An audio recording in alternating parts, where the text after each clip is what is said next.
tous et à toutes et bienvenue dans votre émission Faut qu'on en parle sur NATV. Bonsoir Luc. Bonsoir Mylène. Et oui, tout d'abord, bonne année à tous. Aujourd'hui, on se retrouve pour parler de cette nouvelle année 2023. Comment bien commencer l'année? On vous dit tout. 2023, et oui, déjà, que nous réserve cette nouvelle année? Quelles sont les prévisions des mois à venir? À quoi devons-nous nous attendre? Maladie, Covid, moins d'incendies en Nouvelle-Aquitaine peut-être? Allons-nous être libérés de tout ça? Janvier, c'est aussi le moment des nouvelles résolutions, celles qui reviennent le plus souvent, comme par exemple arrêter de fumer, faire du sport, maigrir. Alors, comment les tenir et les réaliser? Comment ne pas se démotiver en se fixant des objectifs trop durs? Comment rester motivé tout au long de l'année? Attaquer 2023 du bon pied? Toutes les astuces, c'est dans Faut qu'on en parle. Et pour répondre à toutes nos questions sur le sujet, nous avons en plateau Corinne Meyer, qui est astrologue et qui va nous dresser un petit tableau de ce qui va se passer en 2023. Bonsoir Corinne. Oui, bonsoir Luc, merci de m'inviter. Nous avons également Christophe André, qui est coach sportif et athlète de haut niveau en voile. Bonsoir. Bonsoir à vous tous, très heureux d'être là. Et enfin, nous recevons Frédéric Martin, qui est un nutritionniste, qui va donc nous donner des précieux conseils pour éventuellement perdre du poids, peut-être après les excès de Noël. Oui, bonsoir à tous. Merci beaucoup pour l'invitation. 2023, des chiffres à retenir? On vous a relevé quelques exemples. 2023, comme à chaque fois en janvier, c'est l'heure de faire le point sur nos vies et les changements que l'on veut voir. Voici donc une petite liste de résolutions que les Français prennent le 1er janvier. D'abord, il faut savoir que les résolutions prises en 2022, au moins une a été tenue quand même par 55% des Français et 62% pour les plus de 60 ans. Faire du sport régulièrement arrive en tête des bonnes intentions des Français avec 33%, un chiffre qui est quand même en baisse de 4% par rapport à 2020. Au total, c'est 37% des moins de 35 ans qui prennent cette décision. On retrouve ensuite l'envie de passer plus de temps en famille pour 26% des Français, une envie qui touche les 60 ans et plus. La résolution maigrir fait aussi beaucoup partie des recherches Google où les Français cherchent le remède miracle pour perdre du poids. Alors ne cherchez pas plus loin, hein. Si vous voulez des conseils pour perdre du poids peut-être, ou en tout cas bien manger, surtout en 2023, vous êtes au bon endroit puisque dans Faut qu'on en parle, on va vous donner les astuces grâce à notre coach sportif et notre nutritionniste. Mais avant les conseils que nous réserve cette nouvelle année, Corinne, qui est astrologue, va nous aiguiller. 2020-2021, c'était le Covid. 2022, la guerre en Ukraine. Vision tragique, attentats, catastrophes climatiques. Quelle est votre vision pour 2023? La fin des malheurs peut-être? Est-ce une année de changement, Corinne? Eh bien, disons que c'est une année de recentrage sur les vraies valeurs. On va passer en 2023 parce qu'il faut tenir compte aussi de l'astrologie, il faut tenir compte de la numérologie qui nous amène sur ce nombre 7 qui est une année de ralentissement, de limitation et de patience. Donc, pour certaines personnes, elles subiront l'année 2023 comme un poids, refusant de s'adapter au renouveau. Donc, on peut aussi annoncer que c'est une période de dualité qui va provoquer des freins. Et pour d'autres, de grands changements bénéfiques, hein, ça c'est certain.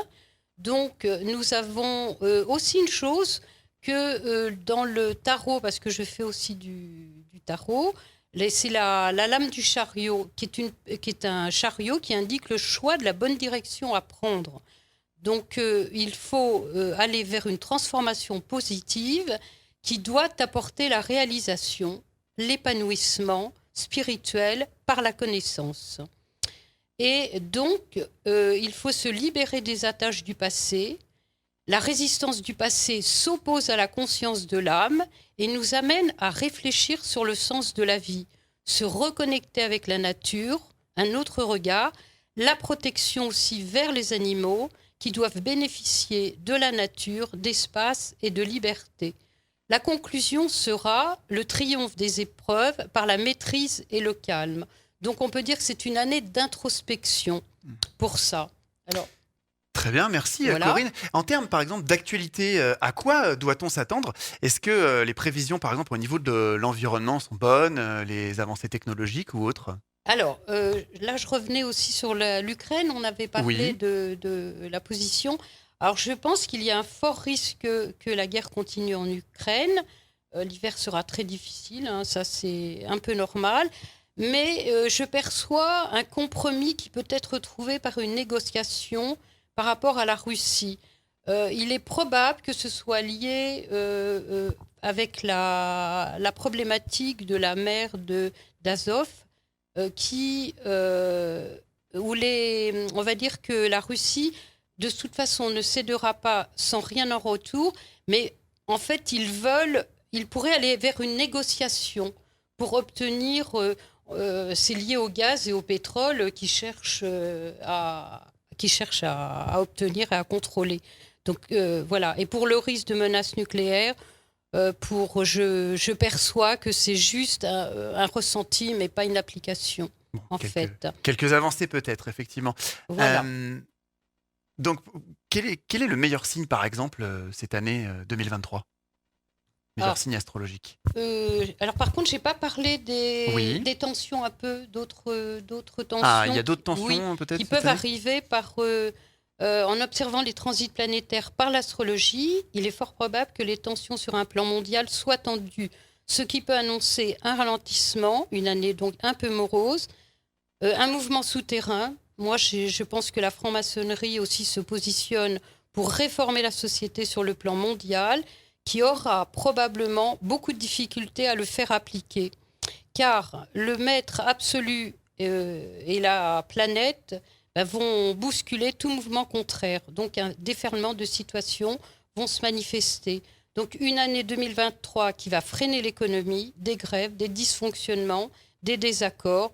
Il faut éviter les investissements et attendre plutôt 2024.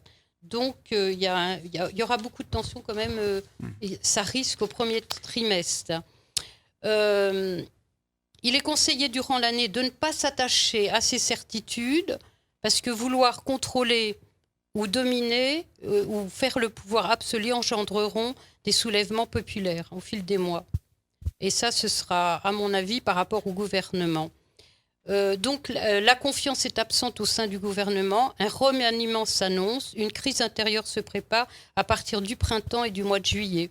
Ok, et voilà. En termes de signes astrologiques, du coup, quel sera le meilleur signe fort cette année avant de passer sur les conseils sportifs et nutritionnistes ? Oui, alors disons que les signes qui vont être bien, ça va être le signe du Bélier grâce à Jupiter, le signe du Taureau qui va pouvoir enfin obtenir des satisfactions financières, vente achat dès le printemps, le signe des Gémeaux qui doit saisir les opportunités, le Cancer qui se donnera les moyens de bousculer sa vie pour suivre ses intuitions, le Lion devra être un peu patient, la Vierge révisera sa destinée, se laissera guider par ses intuitions, la Balance s'isolera un peu en recherchant la stabilité et la sécurité, le Scorpion sera endurant et le Sagittaire aura de belles aspirations.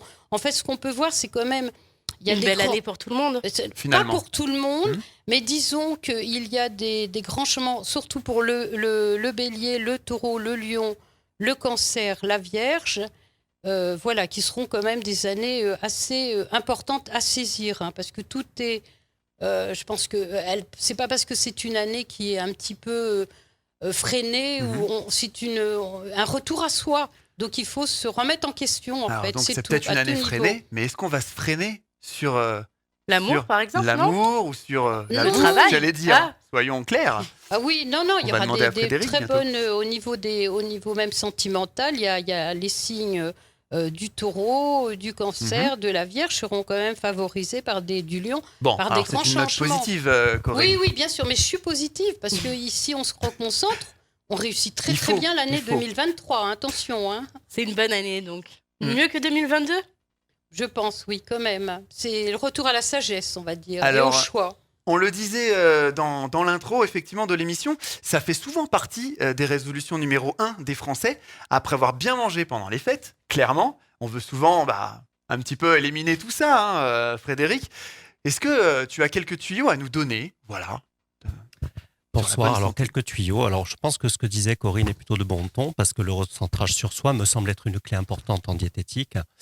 En fait, je pense que par les temps qui courent, les repas dans la vie active de tous et de tout à chacun ne sont plus forcément au centre des priorités des uns et des autres. On court un peu dans tous les sens. Ça c'est certain, c'est toujours des problèmes de temps, clairement. C'est ça, on va sauter le petit déjeuner, à midi on va se retrouver devant son ordi à manger un petit peu sur un coin de bureau, vous voyez. Donc je pense que ce besoin que vont avoir beaucoup d'entre nous d'avoir la main sur notre poids et perdre un peu de poids passe aussi par là. C'est-à-dire faire en sorte que les repas reviennent un peu au centre de notre quotidien comme un moment important. Ça passe par des choses très simples. L'appétit, le rassasiement, par exemple. Si on mange très très vite, forcément, on va pas avoir le temps de se rendre compte qu'on a mangé. Oui, c'est ça, c'est toujours le piège, ça. C'est ça. On va donc avoir des apports plus importants que nos véritables besoins. Donc, se mettre à table, prendre le temps de manger, de bien mastiquer, ce sont des choses très simples. Ne faire que manger plutôt que d'être sur des écrans, par exemple. Combien de temps on doit passer, par exemple, à table? Pour que le cerveau puisse envoyer le bon signal de rassasiement, enfin, c'est plutôt l'estomac qui l'envoie au cerveau, puis un retour, il faut un minimum d'une vingtaine de minutes. Et le rôle de la mastication au niveau de la mâchoire va jouer un rôle important aussi, puisqu'il va y avoir des sécrétions enzymatiques au niveau de la digestion, et ça va se jouer vraiment au niveau du système nerveux, en fait. Donc, c'est sûr que si déjà on a les bons apports, on est plutôt pas mal. Après, bien entendu, diététicien, ça veut dire aussi équilibre alimentaire. Alors, bien entendu, la part belle aux végétaux. Les fruits et légumes sont nos amis. Il y a des grandes recommandations lancées par le PNNS. C'est quelque chose que vous partagez avec le sport? Les fruits et les légumes, c'est important? C'est fondamental. Autant l'activité physique nous permet de se forger le côté esthétique, visible, ressenti. Mais on ne peut absolument pas occulter l'alimentation. C'est notre carburant.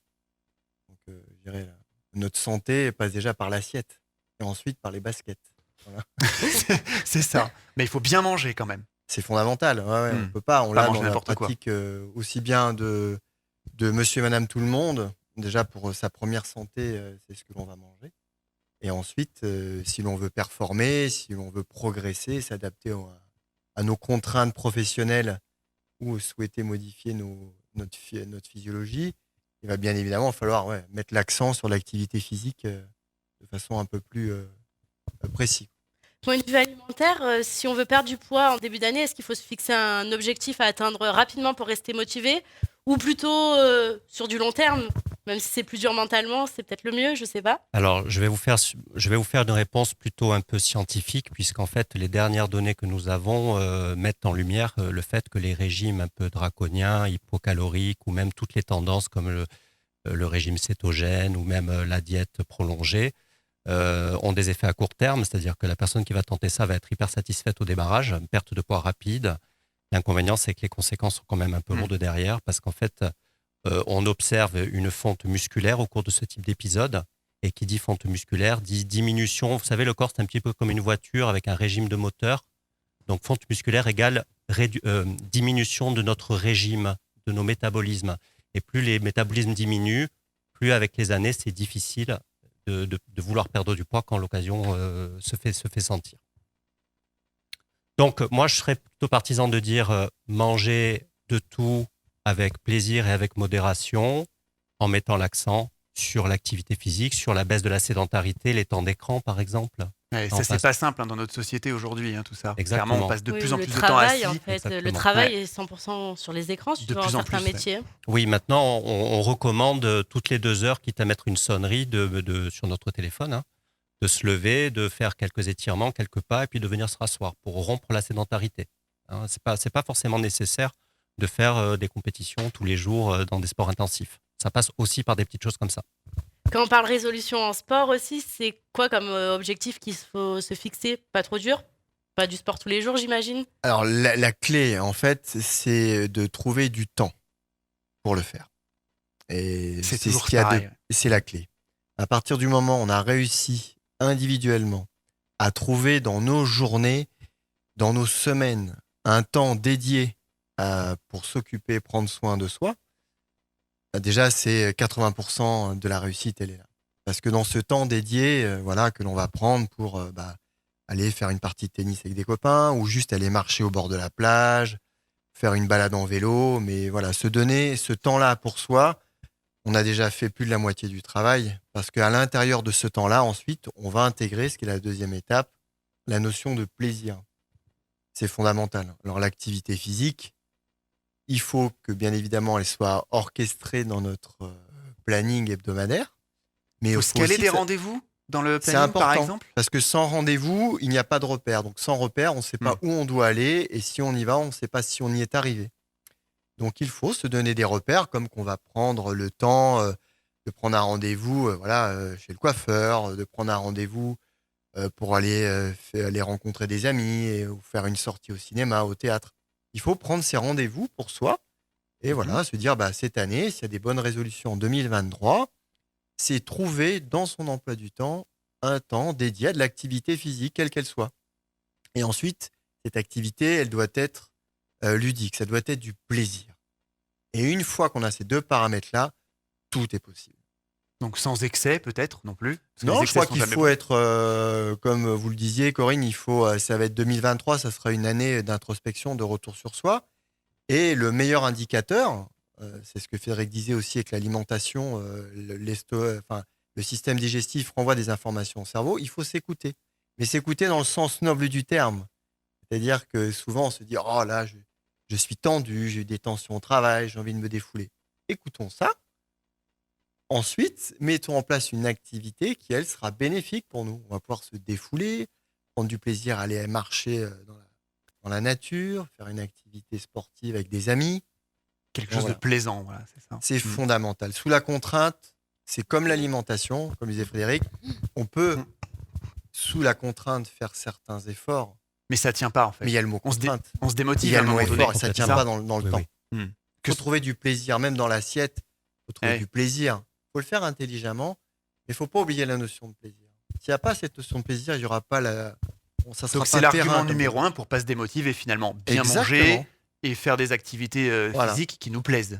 Et l'harmonie en soi, puis aimer son corps, prendre soin de son corps. Je crois qu'on a oublié ça, le passage on a un corps, il faut l'écouter, il faut le soigner, il faut le chérir. Alors que ce soit l'écouter mentalement, l'écouter... Enfin, le mental, je pense qu'il faut le laisser tomber, parce que souvent, le mental, lui... Ouais, mais tout est lié, physiquement. Mais c'est plutôt d'être dans l'instant présent, et puis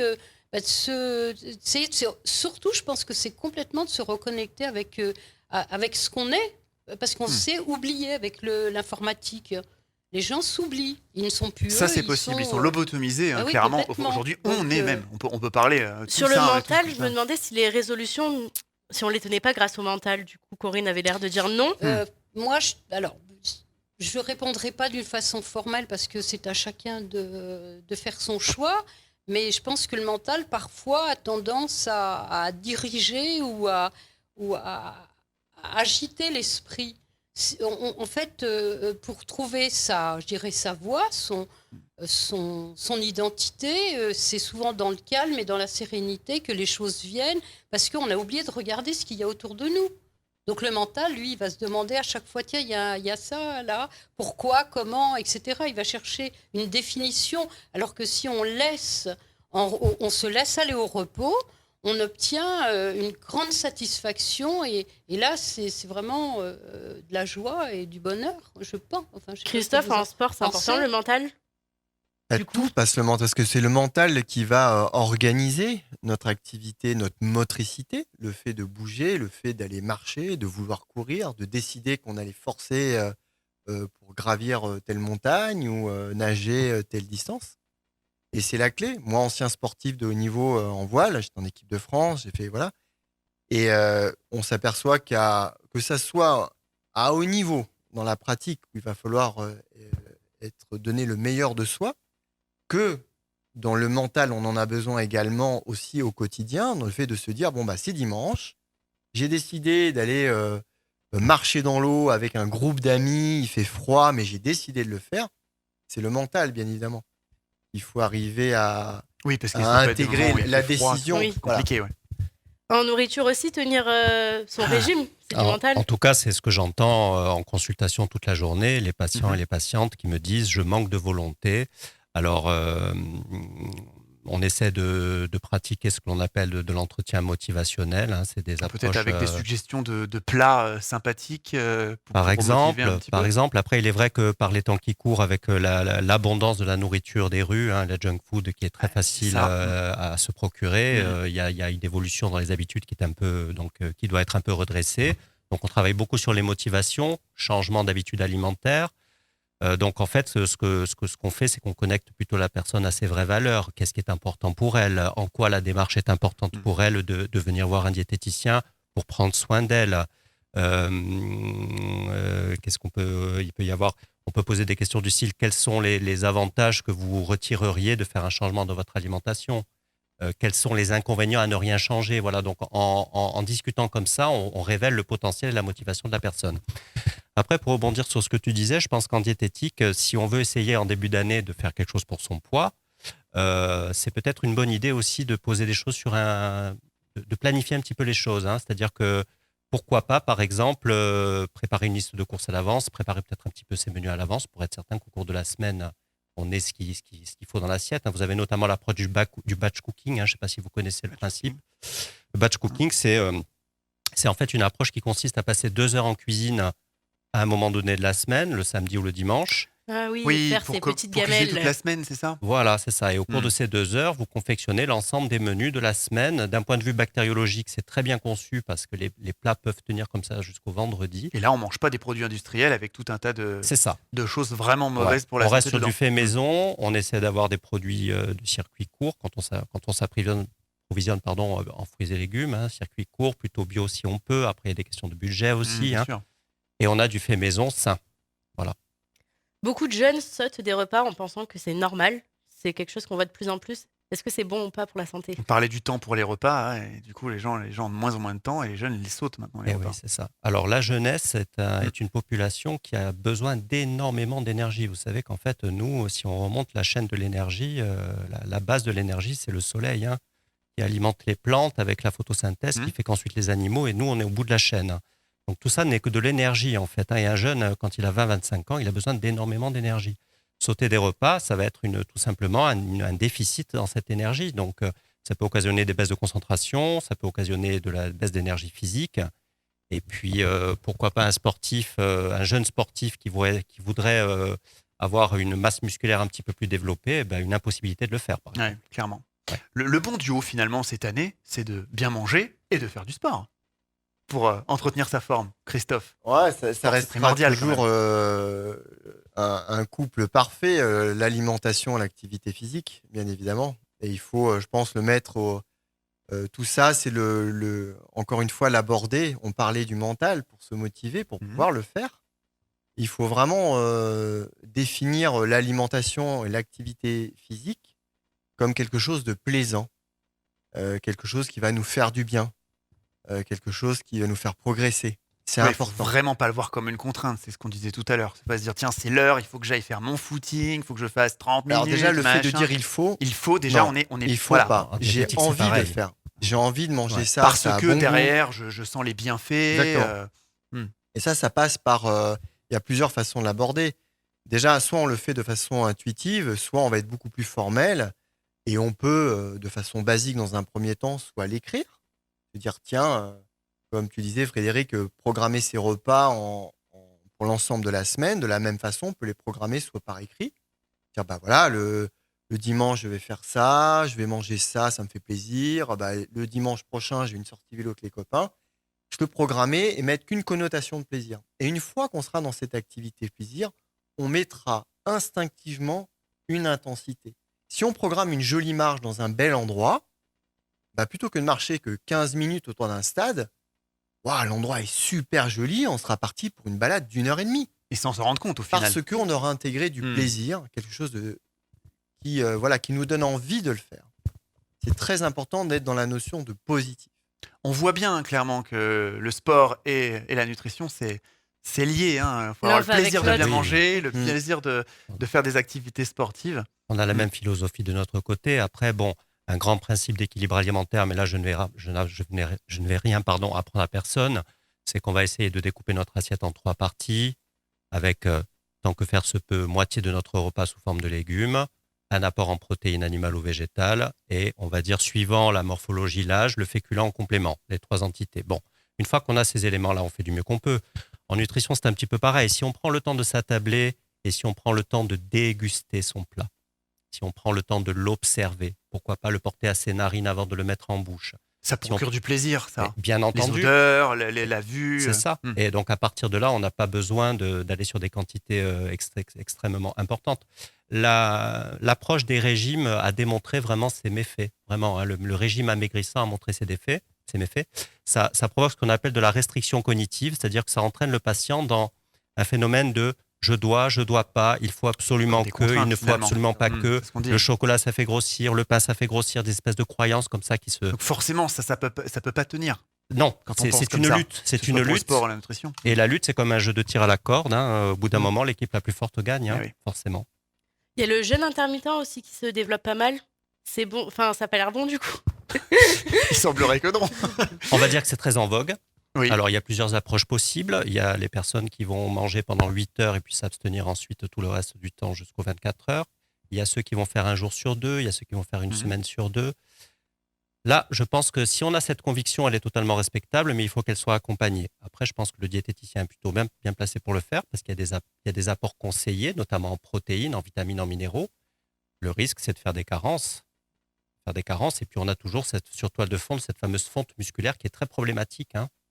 On a comme ça des personnes qui tentent des régimes de toutes sortes toute leur vie et qui arrivent à la ménopause, terrain hormonal, prise de poids, etc., et qui n'arrivent plus à perdre un gramme à cause de l'histoire du poids, des tentatives de régime. Donc c'est un régime qu'on a pu faire à 25 ans qui va nous causer des problèmes à 50 ans. Qui fait ralentir le moteur de notre voiture. Et une voiture qui tourne moins vite, si on met autant d'essence dans le réservoir, forcément on stocke. Vous voyez d'autres types de régimes, puisqu'on parle de carence, il peut y avoir des régimes un peu végétariens, flexitariens, voire véganes.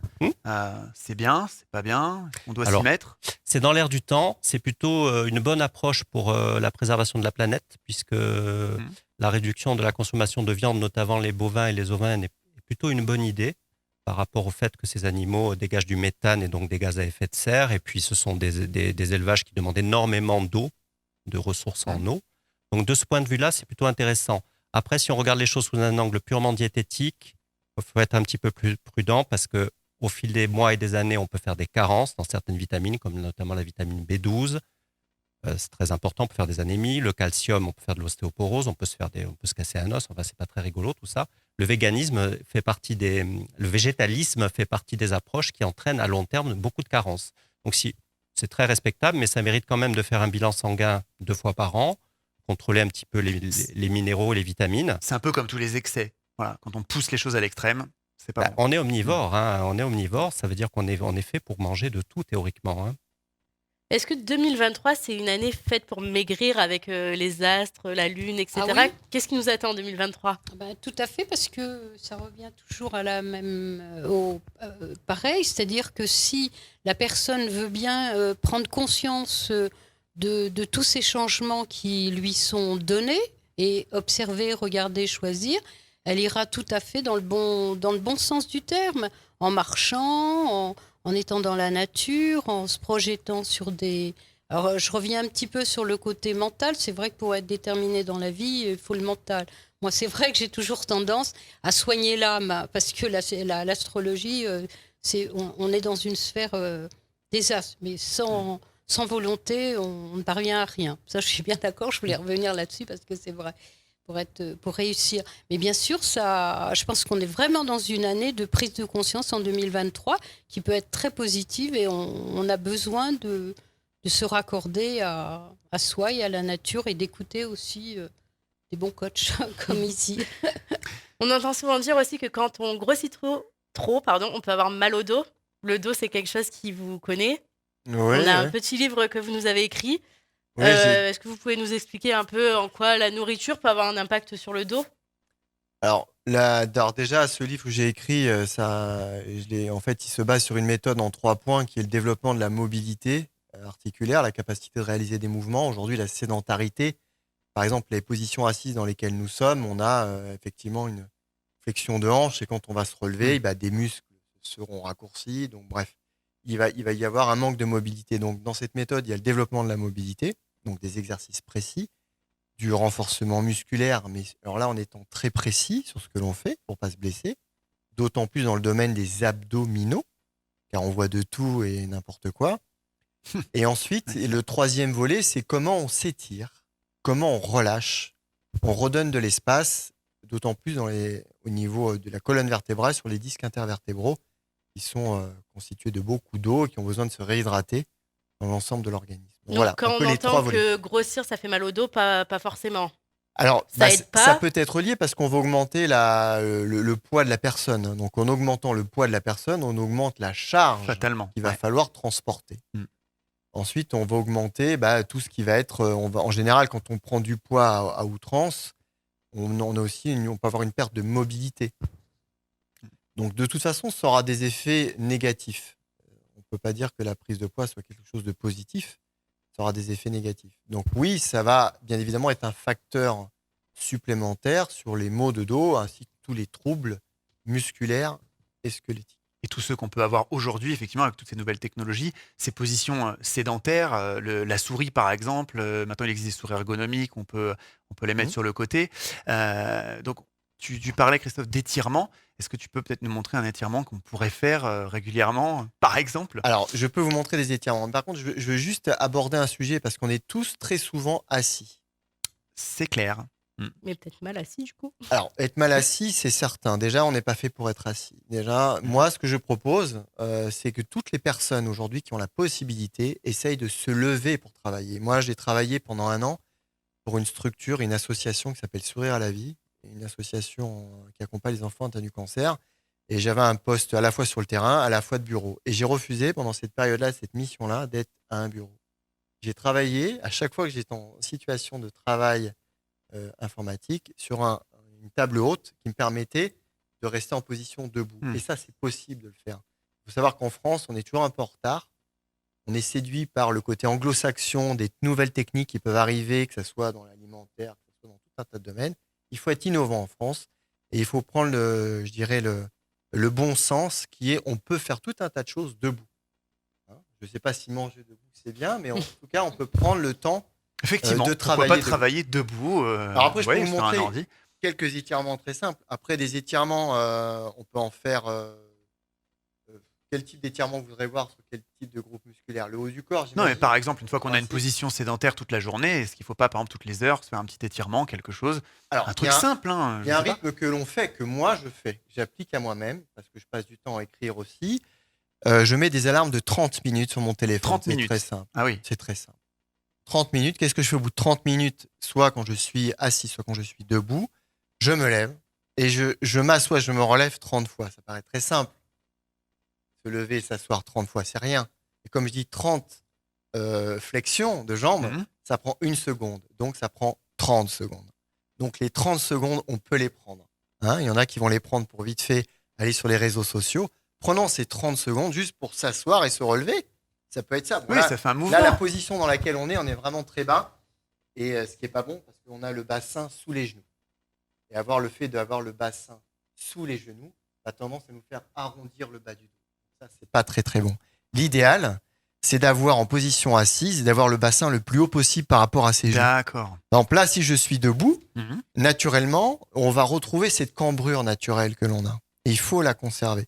Et vous allez constater que si vous allez descendre le bassin petit à petit, qu'est-ce qui va se passer? Je vais arrondir le bas de mon dos. Oui, clairement. Donc, des bonnes positions assises déjà nécessitent d'avoir le bassin le plus haut possible. Donc, vous pourriez avoir un tabouret haut où vous êtes en demi-flexion, ça serait parfait. Après, des étirements très simples. Bon, là, je peux vous montrer des étirements. Par exemple, on parlait de la souris. Vous évoquiez, Luc, la souris. Oui.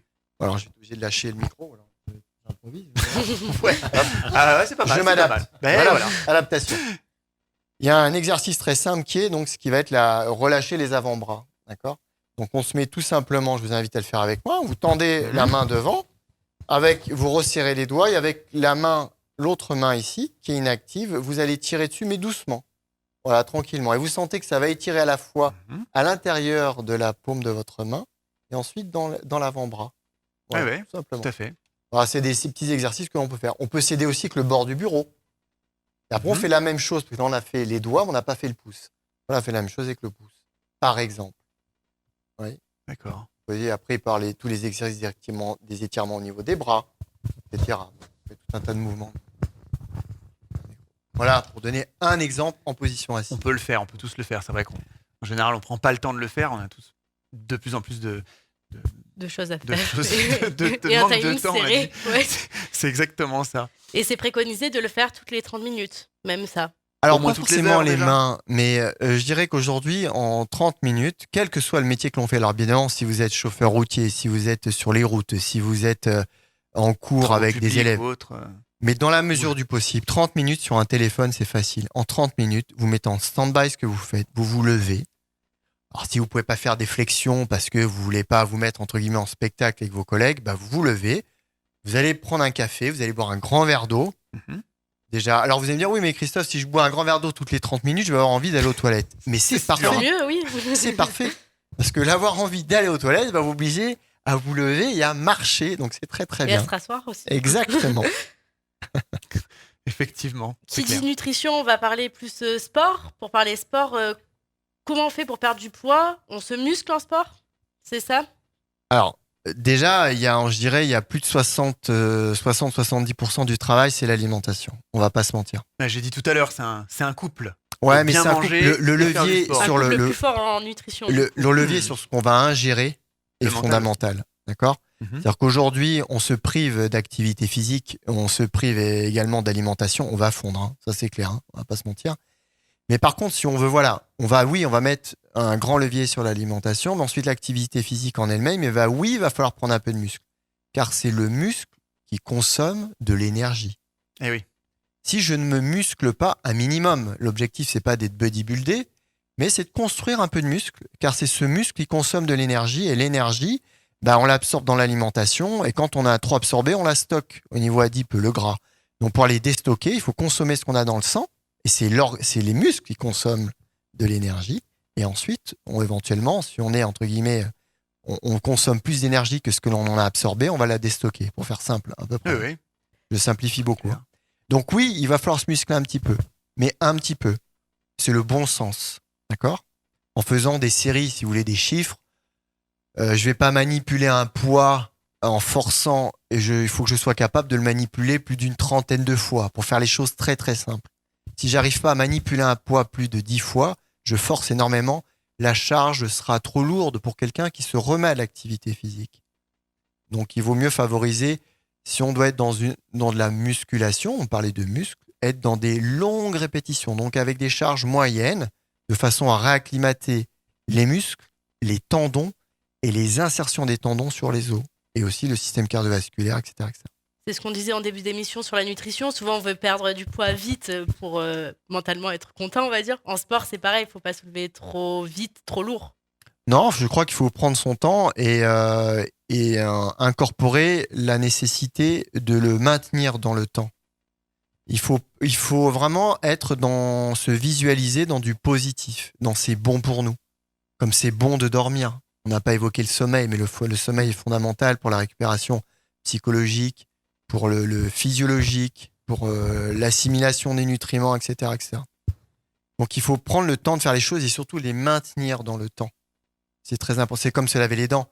On va se laver les dents toute notre vie. On va pas juste aller se faire un détartrage une fois tous les 6 mois et après se laver les dents pendant 6 mois.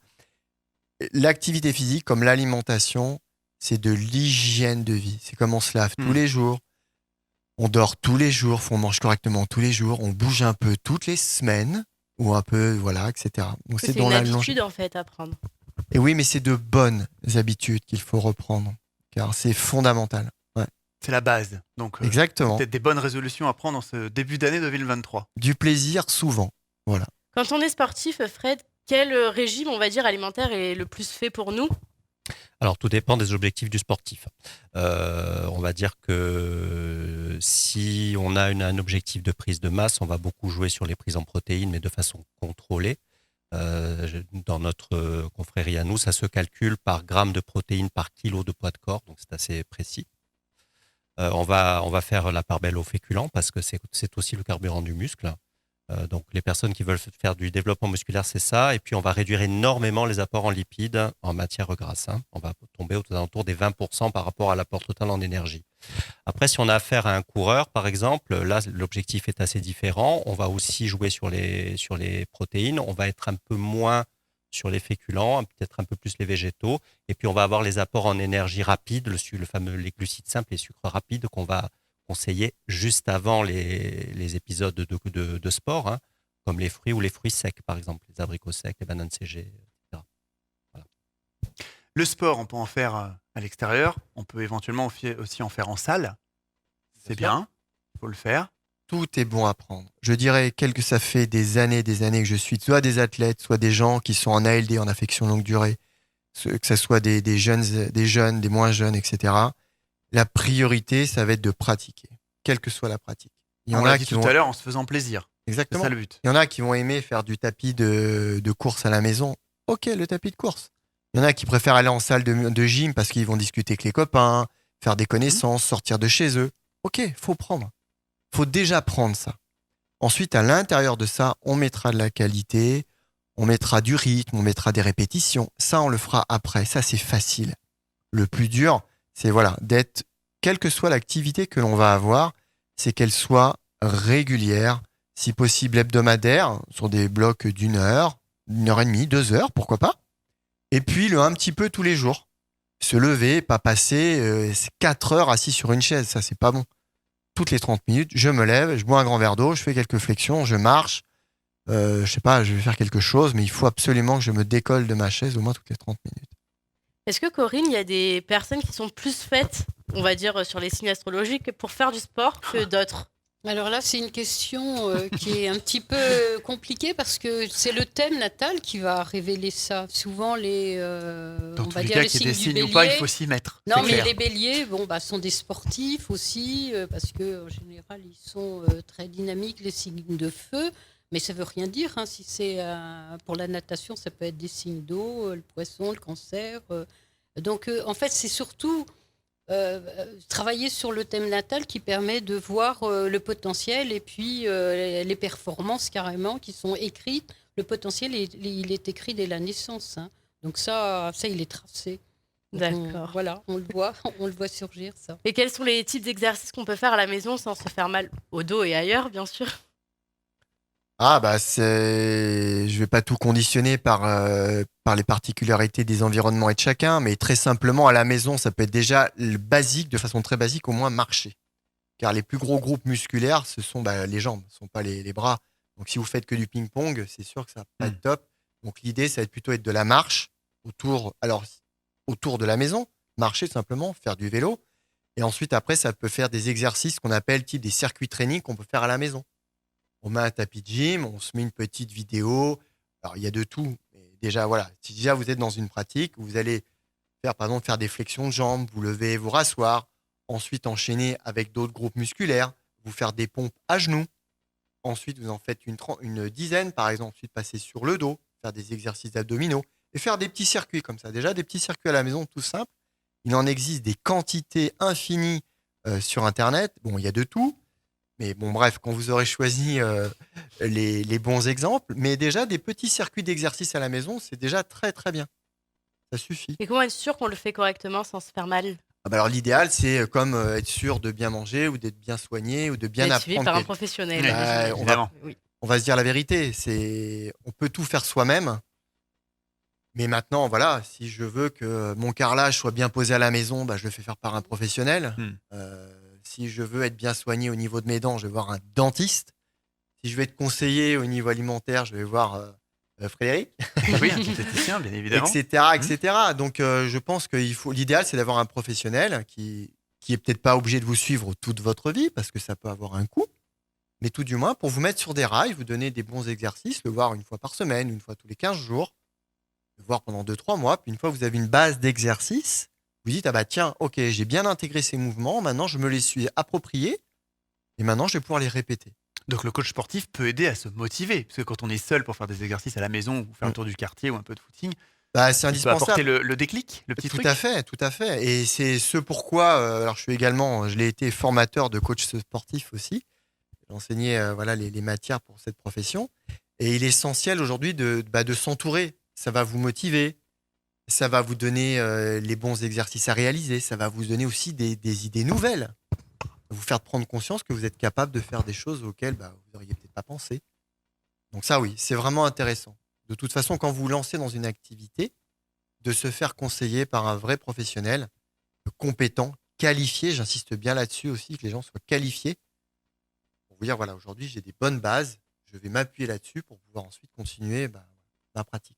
Souvent, quand on est jeune, on va dans les clubs de sport. Ils sont pas forcément formés, les entraîneurs, mais est-ce que c'est bien, est-ce que c'est correct ce qu'ils font? Alors aujourd'hui, la réglementation française, on est l'un des pays du monde qui est le plus réglementé. Donc aujourd'hui, pour chaque activité physique, vous avez un diplôme d'État, voire des diplômes fédéraux. Mais les diplômes fédéraux ne permettent pas d'enseigner contre rémunération. Ce sont les diplômes d'État qui vous permettent d'enseigner contre rémunération. Et dans toute salle de sport digne de ce nom, aujourd'hui, en France, vous avez à l'entrée de la salle de sport, les diplômes du professionnel doivent être affichés, ainsi que sa carte professionnelle, qui est un gage de conformité de ses diplômes et de capacité à exercer. Parce qu'il doit avoir un casier judiciaire vierge, il doit avoir une assurance professionnelle, etc. Donc on est sûr d'avoir affaire à un professionnel quand on va dans ces Aujourd'hui, milieux-là. si monsieur, madame, tout le monde va dans une salle de sport, vous demandez à avoir un coach sportif diplômé. Vous n'êtes peut-être pas obligé forcément de lui demander de sa carte professionnelle, mais aujourd'hui, la structure a l'obligation d'afficher son diplôme et sa carte professionnelle qui seront un gage de qualité. Et puis après, le bouche à oreille, voilà, vous pouvez discuter, faire une séance d'essai avec un coach. Il faut aussi trouver un feeling avec le coach pour avoir la sentir motivation, C'est sentir important, le plaisir. Oui, parce qu'il ne faut pas que ça soit une contrainte, comme on le dit depuis le début de Voilà, l'émission. ça doit Tout à être fait, pour plaisant. tenir toutes ces résolutions de début d'année. Alors effectivement, combien d'heures de sport il faut faire, par exemple, par semaine environ? À minima, si on veut être très pragmatique, aujourd'hui, si on arrive à se dégager au moins un créneau par semaine, c'est déjà pas mal. Un créneau de quoi? 30? 1 heure? On va dire 45 minutes, voilà, si on va être dans l'activité cardiovasculaire, si on va avoir une consommation énergétique qui nous permet de solliciter entre nos réserves, etc. Une petite heure, c'est pas mal. Mais c'est vraiment le minimum du minimum. Mais se trouver ce petit repère-là. Et après, parce qu'il faut être réaliste, aujourd'hui, quand on est une maman ou quand on est un papa avec des enfants, c'est mon cas, il faut s'occuper des enfants, il faut travailler, il faut faire les devoirs, C'est du sport au quotidien déjà. C'est ça. C'est déjà du sport au quotidien. Après, voilà, si on est très motivé, on peut arriver à faire un peu de sport tous les jours, mais c'est pas donné à tout le monde d'avoir Après, cette trouver grande 1 heure dans la semaine, Oui, midi même deux, pour un aller avec week-end. les enfants, faire du vélo avec les enfants. Exactement. Donc, moi, le conseil que je donne aux gens, parce qu'il ne faut pas donner des objectifs qui démotivent en disant oh là là, mais Christophe nous a dit que si on ne faisait pas 4 heures de sport par semaine. Non. C'est ce qu'on a dit. Il faut Moi, trouver- déjà, ce que je dis, c'est que si vous trouvez un créneau pour vous, une fois dans la semaine, d'1 heure, d'1 heure et demie, c'est déjà très bien. Parce que ça va vous inspirer. Ça va peut-être vous donner envie de faire un peu plus pour progresser. Donc déjà, le minima pour moi, c'est forcément un temps par semaine. Et après, si vous voulez progresser très vite, c'est sûr que si vous pratiquez 4 fois par semaine, c'est très bien. Je dirais déjà, si toute la population se mettait à faire 1 heure de sport divers et Déjà, variés dans la 1 semaine, heure ça par serait déjà bien. semaine, ça entretiendrait tout ce qui est ostéo-articulaire, un petit peu le cardiovasculaire, ça serait déjà très bien. Et au contraire, qu'est-ce qui est trop? Au bout de combien d'heures c'est trop Ah de oui. sport? On en revient à ce que disait Corinne, s'écouter. Et je pense que on arrive dans une année 2023 qui est peut-être sous le signe de l'écoute et de l'introspection, mais il faut s'écouter. Parfois, on va être très motivé et on va être dans les excès. Luc, tu évoquais les excès qui sont de toute façon pas bons, quels qu'ils soient. Quels que soient les domaines, les excès ne sont pas bons. Même les excès alimentaires, les excès, là, ça va être les fêtes. Bon, on fera des excès. Maintenant, il faut être raisonnable. Faut mettre propre pour le début d'année. On dort sur place, on boit peut-être un peu, mais on dort sur place. Oui, mais c'est ponctuel. Voilà. Les C'est excès, pas tous les jours. sportifs, on va être dans le ressenti. Et très souvent, si on doit manipuler des charges lourdes, on va éviter justement de le faire trop longtemps et d'aller chercher cette sensation de fatigue. Parce que quand on est fatigué, on perd de la vigilance. Et quand on perd de la vigilance, on est moins appliqué sur ce que l'on fait. Et donc, si on manipule quelque chose de lourd, potentiellement de dangereux, on peut se blesser. Donc, on ne va pas chercher la fatigue quand on est dans une pratique technique ou à charge lourde ou à sollicitation excessive pour l'organisme. On sent qu'on commence à être fatigué au bout de 35-40 minutes, ces sensations d'hypoglycémie, perte de vigilance. On va sur de l'activité plus douce, plus facile. Donc, il faut équilibrer tout ça avec quelque chose de cohérent dans son assiette, Frédéric. Quand Oui, on est c'est un ce peu que j'allais sportif. dire. Ben Justement, oui, quand on est blessé, comment faut-il manger du coup? par exemple. Une blessure va entraîner une surconsommation d'énergie par le corps, puisque la réparation va se mettre en place. Toutes nos petites cellules réparatrices vont se mobiliser. Donc là, pour le coup, nous parlions du jeûne tout à l'heure. Peut-être fausse bonne idée pour le jeûne, Ouais, parce clairement. qu'il faut mettre du carburant, quoi. Et écoutez, c'est toujours un petit peu les mêmes principes. Ne jamais négliger les apports en protéines, qu'elles soient animales ou végétales. Et puis l'équilibre de l'alimentation de façon générale. Après, de toute façon, il faut un temps de récupération, même physique, au-delà de l'assiette, de toute façon, pour guérir. Et puis, si on est en bonne condition physique, qu'on n'a pas de problématique de santé particulière, ça se fait plutôt très bien. Là, il y a l'hiver qui arrive. Est-ce qu'il y a des aliments à manger plus que d'autres pour être en forme? Alors, les fruits et légumes de saison, c'est plutôt assez intéressant, de toute façon. Après, toujours par rapport à une préoccupation écologique, le fait de s'approvisionner sur des circuits courts, c'est plutôt aussi une bonne idée. Ce qui fait que là, en hiver, on va avoir tous les fruits et les fruits. Il n'y a pas grand-chose. On a les pommes, les poires, les clémentines, les mandarines, les kiwis. Alors, les agrumes, très intéressants. Mandarines, clémentines, oranges, citron. Un petit jus de citron, par exemple, beaucoup le font le matin pour les apports en vitamine C. La vitamine C va stimuler le système immunitaire. Après, vous avez les apports en zinc aussi qui sont intéressants. Le zinc qui va également contribuer au système immunitaire. Alors, je n'ai pas toutes mes connaissances en tête non plus. Donc, le zinc. Vous avez la levure de bière, par exemple, qui est très, très riche en zinc. C'est un exemple. Et puis, vous avez aussi les protéines animales, la viande, le poisson, les œufs et la volaille qui en contiennent également. Donc, levure de bière, on en parlait, c'est quelque chose qu'on rajoute à nos repas, c'est ça, à l'intérieur, sous forme de poudre? Oui, ça peut s'incorporer, pourquoi pas, même dans un produit laitier ou dans une compote, pourquoi pas, bien sûr. Ok. Oui. Et en sport, des fois, on prend des compléments alimentaires. Est-ce que c'est bon, ça, point de vue corps? Alors, moi, j'utilise l'expérience de ma vie d'athlète et de préparateur physique. Je sais que personnellement, dans ma carrière, j'ai pris 22 kilos de masse musculaire. Je n'ai jamais pris de complément alimentaire. Pour la bonne et simple raison que c'était pas dans ma philosophie et j'ai toujours convaincu, mon expérience me l'a prouvé et j'ai des résultats plutôt satisfaisants. J'ai tout simplement augmenté mes quantités et surtout ma fréquence. J'étais à 4 vrais repas par jour. Je mangeais un petit déjeuner. J'avais un repas du midi copieux. J'avais un repas, le 4 heures, c'était vraiment un repas très riche. Et le repas du soir, on était suivis, mais j'étais obligé d'augmenter mes volumes. Personnellement, j'ai pas dit que c'était pas bien. Je ne suis pas dans une démarche de tout ce qui est apport, sauf pathologie, qui nécessiterait maladie particulière, ou blessure, ou qui nécessiterait un apport particulier, bien entendu. Après, ce n'est pas ma façon de voir la préparation physique, le développement de l'organisme et d'aller chercher la performance. Moi, je suis plutôt sur rendre plus qualitative l'alimentation. Et ça a fait largement ses preuves avec ma carrière, les gens avec qui j'ai travaillé dans les équipes de haut niveau. Et c'était plutôt mettre vraiment de la qualité, par contre, plutôt que des quantités excessives et des apports un peu toujours bizarres. dans les excès, il faut éviter tout ça. Ouais, je pense que la qualité de l'alimentation, on peut trouver de tout, mais à partir du moment où on fait l'effort d'aller chercher les bons aliments, d'aller chercher de la qualité. Et puis, c'est des histoires de quantité, de fréquence, de variété, beaucoup. Et pour rebondir sur ce que tu viens de dire, Christophe, je vais prendre un exemple. Là, à l'issue des fêtes de fin d'année, on se dit, ça y est, j'ai exagéré. Pendant les fêtes, j'ai mangé mon petit foie gras, etc. Bon, et je vais me mettre un peu au vert et puis je vais faire ce qu'on appelle une détox. Bon, ça, c'est très dans l'air du temps, la détox. Ah oui. C'est très dans l'air du temps. On voit beaucoup de choses dans cette mouvance-là. Il se trouve qu'en fait, je ne veux pas trop porter d'ombre à ceux qui sont sur ce marché-là, mais en fait, on a quand même 2 organes principaux que sont le foie et les reins, qui se chargent tout seuls comme des grands de détoxifier notre corps, sans besoin qu'on ait d'apporter quoi que ce soit d'autre. Même quand on a fait quelques petits écarts, qu'on a mangé un petit peu trop de foie gras. Bien entendu, tout ce qu'on va voir sur les tisanes détox, les thés détox ou les cures détox, le foie et les reins le font parfaitement. Ça se fait en 2 phases. Le foie est conçu pour ça, c'est son rôle.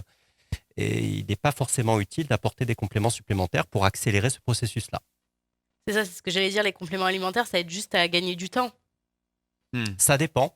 Dans certains cas, ça peut être utile. Par exemple, si vous avez le consommateur de viande qui se dit viandard et qui mange jamais de poisson, vous savez que les poissons contiennent les fameux oméga 3 qui ont plein de vertus pour le système cardiovasculaire, pour le terrain inflammatoire. À ce moment-là, ça peut être intéressant de complémenter. Vous avez notamment des petites gélules d'huile de poisson. Bon, ça peut être utile. Après, vous avez certaines substances qui vont jouer le rôle de statine pour les gens qui ont du cholestérol aussi. La levure de riz, par exemple. Ça peut éviter d'aller voir le médecin et de se faire prescrire une statine par le médecin. Il y a des choses comme ça qui peuvent être intéressantes, mais il faut savoir faire le tri. Vraiment faire attention, effectivement. Ouais. Si on repart le sport, etc., si vraiment les filles, on aime bien, on veut se muscler les jambes et les fesses. À part se lever 30 fois toutes les 30 secondes, qu'est-ce qu'on peut faire à la maison? Déjà, on a parlé des jambes, des groupes musculaires les plus puissants du corps humain, donc le grand fessier qui est le plus puissant. Pour se remuscler déjà à la base, il va falloir les utiliser avec une fréquence. Déjà, avant de mettre de l'intensité musculaire, il va falloir remettre de la fréquence et en faire souvent. Parce que ce qu'il y a de plus fragile, c'est tout ce qui est tendineux. Donc il va falloir retrouver une activité de base, c'est-à-dire que ça va être fait de la marche, du vélo, éventuellement monter tout ce qui va être escalier. Tout ça, ils sont très très bien. Alors monter des escaliers, c'est très bon, les descendre, c'est un peu moins bien au niveau des genoux. Mais bon, on peut pas faire que monter, à un moment donné, il faut bien redescendre. Mais après, dans des salles de sport, il y a tous ces fameux appareils, vous savez, de stepper, etc. Il y a tout un tas d'appareils aujourd'hui dans les salles de fitness. Il y a pléthore d'outils pour être dans ce registre-là. Alors un échauffement préalable est nécessaire, entre 10 et 15 minutes, et après, il faut être sur des activités à plus haute intensité en visant ces groupes musculaires-là. Et là, il existe une quantité incroyable. Si on est dans les salles de sport, je parle, et là, il y a tout ce qu'il faut là pour être cadré sur ce genre d'outils. Mais pour des résultats en termes de sculpture esthétique, là, si on pousse au-delà de la simple, je dirais, prévention de la sédentarité, là, si on veut chercher l'esthétisme, il faut être sur une pratique évidente d'au moins 2 à 3 séances par semaine. Et j'allais poser très cliché la même question pour les garçons qui veulent faire le haut du corps. Il y a l'entretien. À une séance par semaine, on sera sur l'entretien. Si on veut aller chercher du développement, alors là, on ne peut pas se contenter d'une séance par semaine. Si on veut chercher du développement, de la transformation physiologique, de la prise de masse musculaire, il faut minimum être à 2 séances. Et là, ça va être très long. Il y aura du changement, mais ça sera un petit peu long. 3 séances, voilà, on est plus dans une norme entre 2 à 3 séances sur des objectifs précis, esthétiques par semaine. Eh ben, c'est pas mal tous ces petits tuyaux. Voilà. On a eu plein d'astuces ce soir, donc faut qu'on en parle. Exactement. Merci à toutes et à tous de m'avoir suivis. On avait reçu donc Corinne Meyer, qui est donc astrologue. Merci beaucoup Corinne d'être venue. Merci beaucoup. On avait également Christophe André, qui est coach sportif et athlète de haut niveau, qui a écrit un livre que vous pouvez retrouver, je pense, un peu partout. Sur mon c'est ça site internet, voilà. Qui s'appelle Ma méthode pour prévenir les maux de dos. Voilà. Merci. Très important, effectivement. Et nous avions Frédéric Martin, qui est nutritionniste, diététicien. Merci beaucoup, Oui, Frédéric. merci pour votre accueil. On se retrouve prochainement pour une nouvelle enquête d'Info qu'on en parle. Exactement. À bientôt. Bye bye bye.